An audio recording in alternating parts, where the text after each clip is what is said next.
MBA പഠനത്തിൻ്റെ ഭാഗമായി experience കിട്ടുന്നതിനായി door to door മാർക്കറ്റിങ്ങിന് വരുന്നുവെന്ന് പറഞ്ഞ് ഉൽപ്പന്നങ്ങളുമായി ചില യുവാക്കളും യുവതികളും നിങ്ങളുടെ വീടുകളിൽ എത്തിയിട്ടുണ്ടാകും. ഇത്ര ഉൽപ്പന്നങ്ങൾ വിറ്റാലേ ഞങ്ങൾക്ക് സ്കോർ കിട്ടുകയുള്ളൂ എന്ന് പറഞ്ഞ് അവർ നിങ്ങളെ മനസ്സിലാക്കാൻ ശ്രമിച്ചിട്ടുണ്ടാകും. അവരുടെ തോളിലുള്ള വലിയ ബാഗിൽ അടുക്കി വെച്ചിട്ടുള്ള കറി പൗഡറും തേയിലയും മുതൽ പ്രഷർ കുക്കർ വരെയുള്ള ഉൽപ്പന്നങ്ങൾ വാങ്ങണമെന്ന് നിങ്ങളോട് കെഞ്ചിയിട്ടുണ്ടാവും. അവരുടെ ദൈന്യം പറഞ്ഞിട്ടുണ്ടാവും. അവരെ ഇതിനായി നിയോഗിച്ചവർ അവരോട് കാണിച്ചുകൊണ്ടിരിക്കുന്ന ക്രൂരതയുടെ ദൃശ്യങ്ങൾ ഇപ്പോൾ വെളിയിൽ വന്നിരിക്കുന്നു. കൊച്ചി കേന്ദ്രീകരിച്ച് പ്രവർത്തിക്കുകയും എറണാകുളത്ത് തന്നെ പലയിടത്ത് ശാഖകളുള്ളതും പല പേരിൽ പ്രവർത്തിക്കുന്നതുമായ തട്ടിപ്പ് കമ്പനി അവരുടെ തൊഴിലാളികളെ ക്രൂരമായി പീഡിപ്പിക്കുന്നതിൻ്റെ ദൃശ്യങ്ങൾ. ടാർഗറ്റ് തികയ്ക്കാത്തവരെ വസ്ത്രമൂരി കഴുത്തിൽ ബെൽറ്റ് ധരിപ്പിച്ച് നായകളെ പോലെ മുട്ടിൽ നടത്തുന്നു.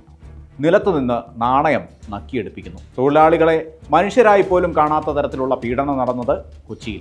വീഡിയോ വൈറലായതോടെ അതിൽ അന്വേഷണം നടത്താൻ മന്ത്രി വി ശിവൻകുട്ടി ഉത്തരവിട്ടിട്ടുണ്ട്. 2.5 മാസം മുൻപാണ് പെരുമ്പാവൂർ മാറമ്പള്ളിയിൽ കെൽട്രോ ഗ്രൂപ്പ് എന്ന ഇത്തരം ഒരു കമ്പനിയുടെ ജനറൽ മാനേജർ അറസ്റ്റിലായത്. അവിടെ ജോലി ചെയ്തിരുന്ന ഒരു പെൺകുട്ടി നൽകിയ പരാതിയിൽ വയനാട് സ്വദേശിയായ ഹുബൈൽ എന്നയാൾ അന്ന് അറസ്റ്റിലായി.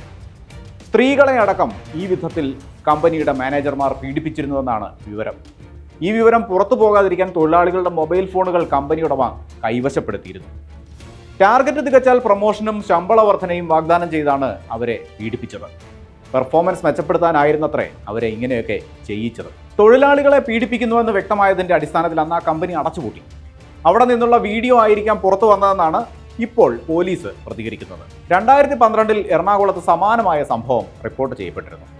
ഒരു കൂട്ടം യുവാക്കൾ ആരോപണവുമായി രംഗത്തെത്തുകയായിരുന്നു. ട്രെയിനിങ്ങിനൊപ്പം വരുമാനം എന്ന് പറഞ്ഞ് പ്രലോഭിപ്പിച്ച് റിക്രൂട്ട് ചെയ്യപ്പെട്ടവരായിരുന്നു അവർ.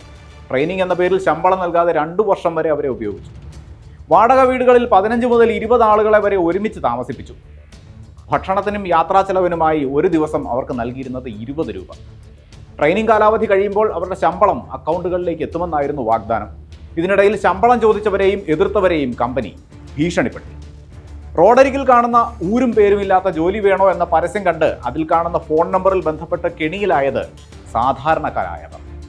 പകൽ മുഴുവൻ ഭക്ഷണം പോലും കഴിക്കാതെ അന്നവർ ടാർഗറ്റ് തികയ്ക്കാൻ വേണ്ടി നെട്ടോട്ടം ഓടി. അന്ന് വാർത്തയായ ഈ സംഭവത്തിന് ശേഷവും സമാന സംഭവങ്ങൾ ആവർത്തിച്ചു.